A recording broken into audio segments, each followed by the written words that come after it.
आपने ये वाला ऐड तो ज़रूर देखा होगा जब आप मूवी देखने के लिए सिनेमा हॉल में जाते हो या आप नेटफ्लिक्स पे चिल कर रहे होते हो उस टाइम। इवन दो जब आप स्मोकिंग कर रहे होते हो तो स्मॉल पैकेट का डब्बे पे भी लिखा होता है smoking causes cancer, it can kill you. So even though हम बार बार इन चीज़ों को पढ़ने के बाद भी उसका कंजम्पशन करते हैं, लेकिन क्या गवर्नमेंट इसे बैन नहीं कर सकती? और अगर कर सकती है तो बैन क्यों नहीं करती? तो hi everyone, welcome back to the forex and YouTube channel. As a trader मैं आपको आज एक ऐसी बात बताऊंगा जो हर ट्रेडर जानना चाहता है, लेकिन सॉल्यूशन किसी के पास नहीं है। सो इस पे मैंने डीप सर्च करने के बाद, डीप एनालिसिस करने के बाद थोड़ी सी जो इन्फॉर्मेशन है मेरी तरफ से और जो मेरे एनालिसिस आउटपुट्स है, जो मैंने ग्रेजुएशन में पढ़ा और जो मैंने एनालाइज किया, उसके बेसिस पे ये वीडियो मैं बना रहा हूँ। इसमें ये टॉपिक है हमारा कि क्यों बार बार आरबीआई अलर्ट लिस्ट पे डाल दी थी उन ब्रोकर्स को जो कि इंडिया से बिलोंग नहीं करते हैं, और फॉरेक्स ट्रेडिंग पे इन चीज़ों को डालती है कि आप सेफ नहीं हो। So in this particular video we will focus on all the concepts जो कि हमें डेली लाइफ में जानने जरूरी है। क्या आपके फंड सिक्योर है, क्या आपके फंड सिक्योर नहीं है। तो इस टॉपिक पे हम बात करेंगे कि क्यों आरबीआई जो एक इंस्टीट्यूट है वो हर टाइम पे, हर 3 महीने, हर क्वार्टर पे या हर 6 महीने पे इस अलर्ट लिस्ट को जारी करता है कि आप एज अ ट्रेडर सेफ नहीं हो, और क्यों उन ऐप्स के बारे में बात करता है जो ऐप्स को बैन करनी चाहिए, और क्या रियली वो इतने थ्रेटफुल है। सो अब हम स्टार्ट करते हैं। तो अगर आप जानो तो ये एक गवर्नमेंट एजेंसी है जो कि इंस्टीट्यूट बोलते हैं Reserve Bank of India, RBI. So ऐसे ही बहुत सारे इंस्टीट्यूट्स होते हैं, बहुत सारी बैंकिंग्स होती है हर कंट्री में जो कि इस चीज़ को देखती है कि क्या फाइनेंशियल ट्रांजेक्शन्स हो रहे हैं उस कंट्री के।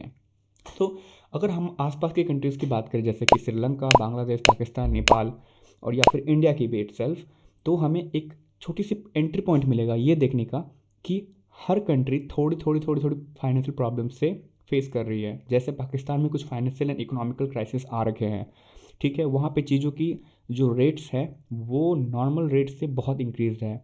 अगर आप श्रीलंका की बात करो तो वहाँ के कुछ बैंक्स जो है वो बैंकरप्ट हो गए हैं। इवन दो बहुत बड़ी बड़ी बैंक्स भी कोलैप्स कर जाती हैं, ये कोई मैटर ऑफ फैक्ट नहीं है और ना ही कोई कॉन्फिडेंस है, जो कॉन्सिडेंस है जो लोगों में दिखता है, ठीक है।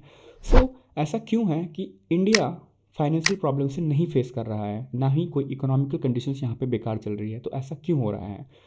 सो मैं थोड़ा आरबीआई के बारे में आप लोगों को बता दूं। सो आरबीआई जो है वो है रिजर्व बैंक ऑफ इंडिया, जो कि मिनिस्ट्री ऑफ फाइनेंस के अंदर आता है, और इसको 1935 में इस्टेब्लिश किया था एज अ प्राइवेट एंटिटी, लेकिन 1949 के अंदर इसे पब्लिक कर दिया गया, गवर्नमेंट के अंदर कर दिया गया। क्यों? क्योंकि इसको एक रोल दिया गया है कि जो ये फाइनेंशियल ट्रांजेक्शन है इंडिया के, उसको ये रेगुलेट करेगा। सो इसके बारे में हम क्या जानते हैं कि क्या रेगुलेशन होता है, तो हम थोड़ा सा डिटेल में जानेंगे कि आरबीआई क्या होता है, उसके बाद हम जानेंगे कि इसके क्या एक्शंस है जो कि ट्रेडिंग और ट्रेडर्स के लिए बने हुए हैं, ठीक है। तो आरबीआई जो होता है एक ये बैंक होता है जो कि बैंकर्स का बैंक होता है। ये जब जो आपके आसपास के बैंक है, जैसे कि कोई भी बैंक आप उठा लो इंडिया में, आपके पास बहुत सारे बैंक हैं, प्राइवेट है, पब्लिक है, कुछ कुछ जो है सेमी पब्लिक है, सेमी प्राइवेट जो होती है वो उन कॉन्सेप्ट पे बेस्ड होती है, कोऑपरेटिव बैंक्स होती है। तो क्या आपका पैसा यहाँ पे सिक्योर है या क्या आपका सिक्योर नहीं है, इस चीज़ को और इस चीज़ को बैलेंस रखने के लिए जो है आरबीआई अपना स्ट्रेस चेक करती रहती है। वो क्या करती है कि इन सभी बैंकर्स की जो है एक फाइनेंशियल स्टेबिलिटी को चेक करती रहती है टाइम टू टाइम, ताकि ये पता चले कि क्या जो बैंकर्स हैं, ये जो बैंक से चल रही है इंडिया में, क्या पब्लिक के पैसे को सेफ रख रही है या नहीं। तो इसी साथ में आरबीआई का काम होता है एसएलआर और सीआरआर को मेंटेन करवाना, जो कि कैश रिजर्व रेशियो होता है और एक होता है स्टैच्यूटरी लिक्विडिटी रेशियो। इसका मतलब नॉर्मल सा आप ये जानो कि अगर एज ए इन्वेस्टर या फिर एज ए डिपॉजिटर आपके सेविंग अकाउंट होते हैं या फिर करंट अकाउंट होते हैं, आप उसमें अपना पैसा डिपॉजिट करते हो, तो उन पैसे पे बैंक्स क्या करती है, अपना एक परसेंटेज सीआरआर रिजर्व बैंक के पास डिपॉजिट करती है और एसएलआर के फॉर्म में 18 रुपीज़ 100 में से एसएलआर के तौर पे आरबीआई के पास जमा करती है। तो ऐसा क्यों करती है और इसका क्या रीज़न है, ये चेक करती है कि अगर बैंकर्स के पास, जो बैंक्स हैं उनके पास अगर पैसे हैं, तो उन 100 रुपीज़ में से उनके पास 70 या 75 रुपीज़ ही बचे, ताकि वो लोग ज़्यादा से ज़्यादा लोन ना दे लोगों को, और कुछ ना कुछ मतलब फाइनेंशियल चेक करके ही लोन प्रोवाइड करे, ताकि कल को बैंक बैंकरप्ट ना हो जाए और बैंकर्स के पास जो है वो लिक्विडिटी की कमी ना हो जाए। तो एज अ फॉरेक्स ट्रेडर आप ये तो जानते होंगे कि लिक्विडिटी का क्या मतलब है, ठीक है। तो उसी लिक्विडिटी को मेंटेन करने के लिए बैंक्स के पास उन बैंकर्स को चेक किया जाता है टाइम टू टाइम कि क्या इसकी फाइनेंशियल इंक्लूसिविटी अभी भी ठीक है या नहीं, ठीक है। लेकिन इनका क्या मतलब है फॉरेक्स ट्रेडिंग के साथ, हमें ये जानना है कि फॉरेक्स ट्रेडिंग में इसका क्या रोल प्ले करता है। तो अगर हम यहाँ पे बात करें तो ये मतलब होता है कि जैसे अगर आप बात करो साउथ की, ठीक है, इसमें क्या होता है, बैंक्स के क्या हो रहे हैं, जैसे आरबीआई एक बैंक है, इसका मेन जो इंपॉर्टेंट, इसके बहुत सारे इंपॉर्टेंट रोल्स होते हैं, इसके पास 10-15 जो मेन इंपॉर्टेंट रोल्स है उसमें से एक है कि देश का पैसा बाहर ना चला जाए, देश के डॉलर्स बाहर ना चले जाए। तो इसका फॉरेक्स ट्रेडिंग के साथ क्या रिलेशन है उसको भी हम जानेंगे। देखो ऐसा होता है कि एक गेम प्ले हमें हमेशा माइंड में चलता रहता है कि जैसे स्टॉक मार्केट में 90% पीपल लूज़ करते हैं, इसी चीज़ को रिपीट कर करके फिर इन्फ्लुएंसर्स कोर्सेज बेचते हैं, 90% लोग लूज़ कर रहे हैं। सेम कॉन्सेप्ट अप्लाई होता है फॉरेक्स में, वहाँ पे 95% पैसे लूज़ कर रहे हैं और कमाने वाले 5% है जो कि ब्रेक इवन फेज इंक्लूडेड करके होते हैं। तो अगर कमाने वाले की संख्या देखी जाए तो 2% है, 3%। तो ऐसा क्यों हो रहा है, और बाकी के जो लूज़र्स हैं जो लूज़ कर रहे हैं पैसे को मार्केट में, उनका पैसा जाता कहाँ है। सिंपल सा एग्जांपल है, मान लो कि आप एक ब्रोकर, एक ऑथराइज ब्रोकर आप ले रहे हो जो कि दूसरे कंट्री में ऑथराइज है, वो वहाँ से रजिस्टर्ड, उसके पास उसकी लाइसेंस है। आप क्या कर रहे हो, इंडिया के डॉलर्स आप उसके पास डिपॉजिट कर रहे हो, ठीक है। और 100-200 नहीं, जो साउथ के लोग हैं, जैसे कि अगर आप डाटा देखो तो जैसे मुंबई की अगर आप डाटा की बात करो तो वहाँ पे मतलब इतनी ज़्यादा कंपनीज आई हैं, इतनी ज़्यादा कंपनीज आई है इन 3-4 सालों में, जब कोविड स्टार्ट हुआ था वहाँ पे क्या हुआ है ना, लोगों ने भर के लोगों को कोर्स के नाम पे, मतलब ये कोर्स कर लो फॉरेक्स का, ये कोर्स कर लो फॉरेक्स का, या फिर यहाँ अकाउंट ओपन कर लो, यहाँ लो स्प्रेड मिलेगा, यहाँ कमीशन कम पड़ेगा। तो उस बेसिस पे लोगों को, जो भोले भोले लोग हैं जो साउथ के हैं, स्पेशली महाराष्ट्र की बात कर रहा हूँ, वहाँ पे इतनी कंपनीज बनी हुई है जो लोगों को 10-10 20-20 हज़ार रुपये पर मंथ चार्ज कर रही हैं कि आपको हम फॉरेक्स ट्रेडिंग सिखाएंगे। लेकिन उनसे कराती है नेटवर्क मार्केटिंग।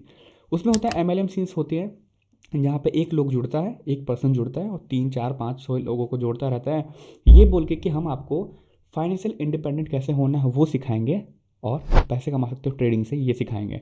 सपने बेच देते हैं लोग कि लंबो, या फिर आप बंगला खरीद लोगे, आप एक फाइनेंशियल इंक्लूसिविटी कमा लोगे और आप सेल्फ डिपेंडेंट रहोगे। ये चीज़ों को बोल बोल के माइंड वॉश कर दिया जाता है उन भोले लोगों का, और बाद में उनका खुलवा दिया जाता है अकाउंट।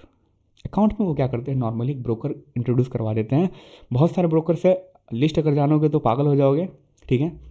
तो मैं किसी का नाम नहीं लूँगा, आपको एनालाइज कर लेना है कि कौन से आपके आसपास के जो ट्रेडर्स हैं वो आपको ये करवा रहे हैं या आपका पैसा डिपॉजिट करवा रहे हैं।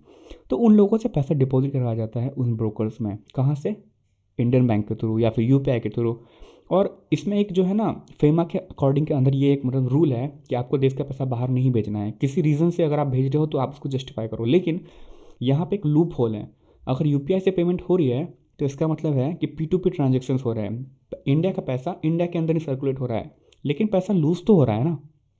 इस बात को नहीं जान पाते हैं नॉर्मल पीपल को नॉर्मली लगता है कि मैं $200 या $1000 डाल रहा हूँ, इससे क्या ही फ़र्क पड़ जाएगा। लेकिन जो लोग कमा रहे हैं उन पर एक बहुत डीप साइड इफेक्ट पड़ता है इस चीज़ों का। बार बार वार्निंग आने के कारण लोग, जो बड़े प्लेयर्स हैं, वो पैसा नहीं डाल पाते हैं, क्योंकि उनके माइंड में, बैक ऑफ द माइंड ये चल रहा होता है कल को आरबीआई बंद ना कर दे और हमारा पैसा अटक ना जाए, ठीक है। तो इससे बचते कैसे हैं, इसका क्या सॉल्यूशन है बचने का। तो नॉर्मली यही है कि जो फिन इन्फ्लुएंसर्स हैं, जो इंडिकेटर्स के नाम पे कोर्सेज बेच रहे हैं, इंडिकेटर्स दिखा दिखा के, ये दिखा के, वो पैटर्न दिखा के, डब्लू बन गया, उल्टा सी बन गया, पता नहीं क्या क्या बन गया, और उसके बाद कोर्सेज बेच दिए।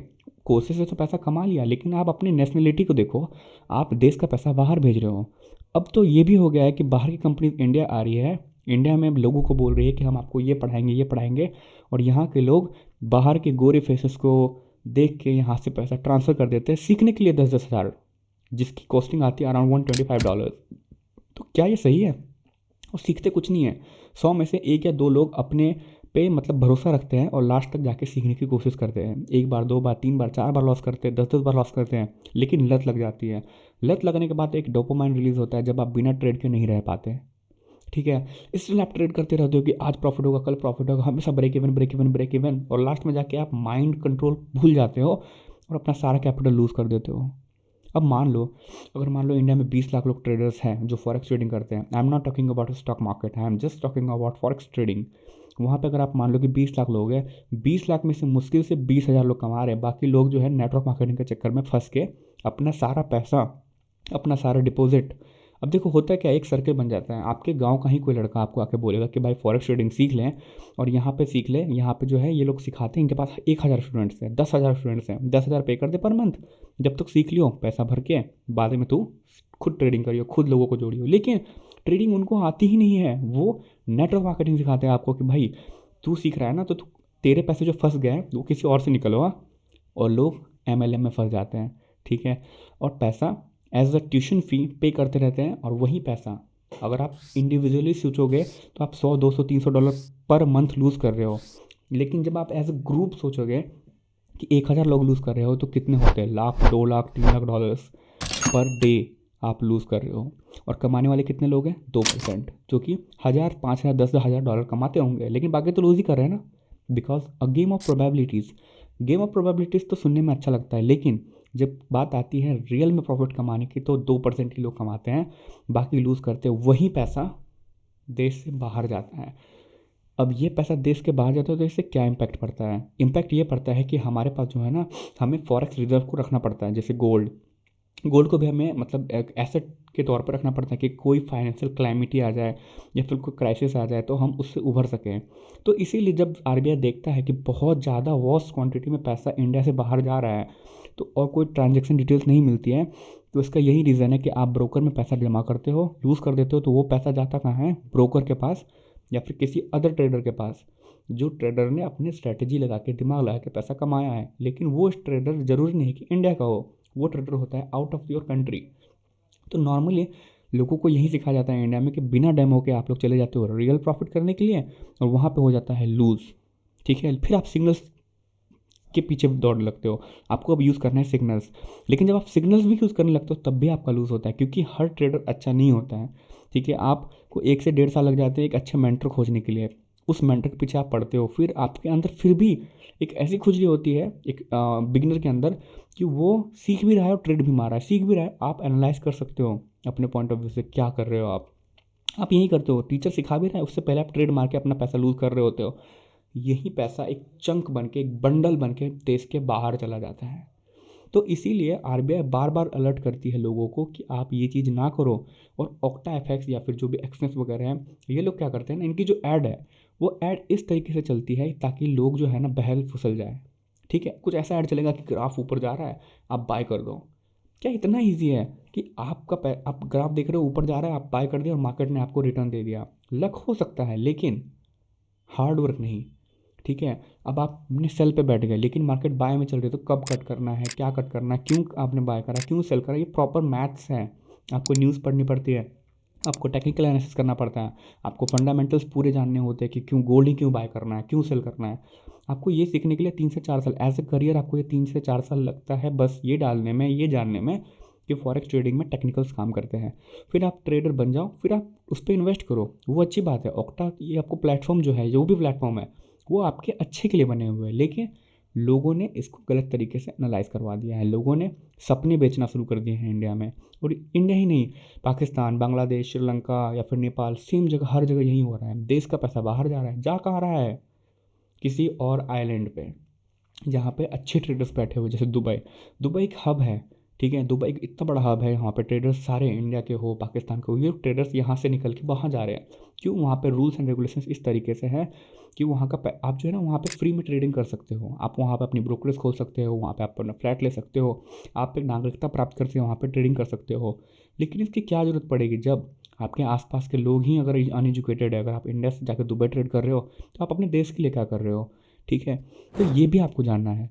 अगर देश में ही आप खुद जो आपके आसपास के ट्रेडर्स हैं उनको आप एजुकेट कर दो, कम से कम इतना सिखा दो कि अंधों की तरह ट्रेड नहीं लेनी है, बाय या सेल, ठीक है।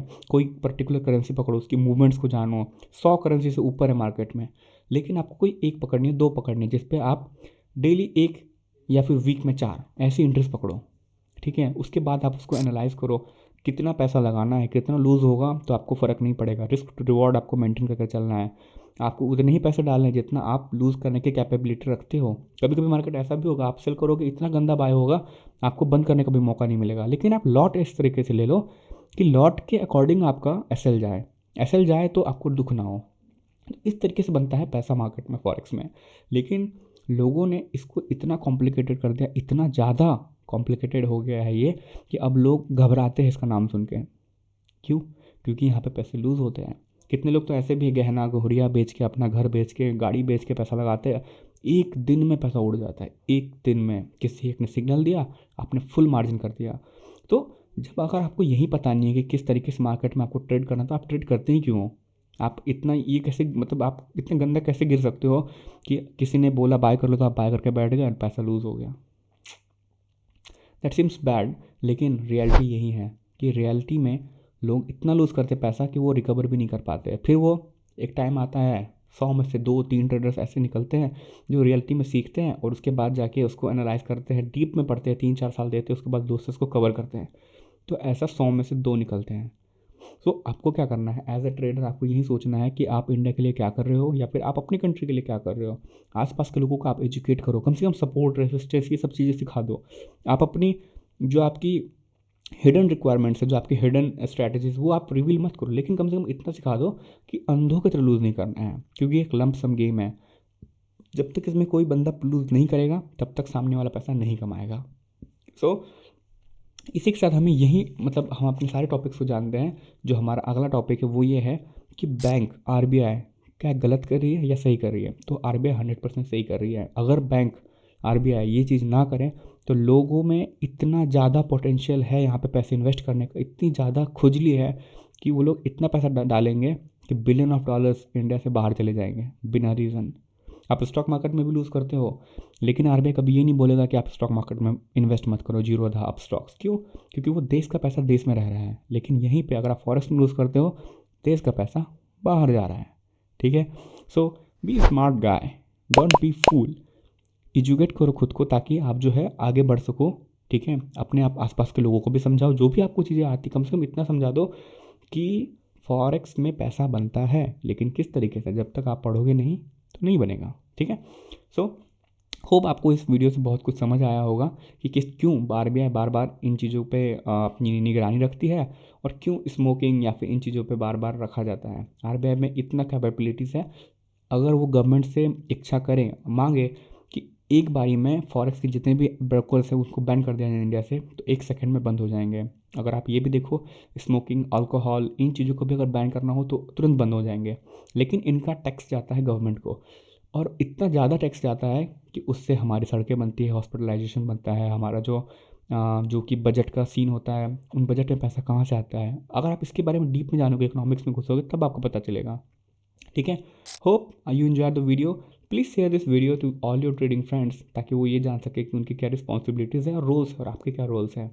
ब्यूटीफुल कमेंट्स एक्सपेक्टेड, क्योंकि इस टॉपिक को करने में मुझे बहुत ज़्यादा रिसर्च करना पड़ा कि क्यों बार बार आरबीआई इसको बंद करता है, और डाटा ये निकालना पड़ा कि कहाँ के लोग ज़्यादा लूज़ करते हैं। तो वो डाटा था महाराष्ट्र के लोग सबसे ज़्यादा लूज़ करते हैं इस पैसे को। क्यों? क्योंकि वहाँ पे आ रखे हैं fin influencers. So what's your role? Your role is to share the video and let the public aware, and subscribe to this channel if you are new guy, and welcome to my Telegram profile where I analyze all the charts per daily basis and teach you for free. Watch now. Thank you. Bye.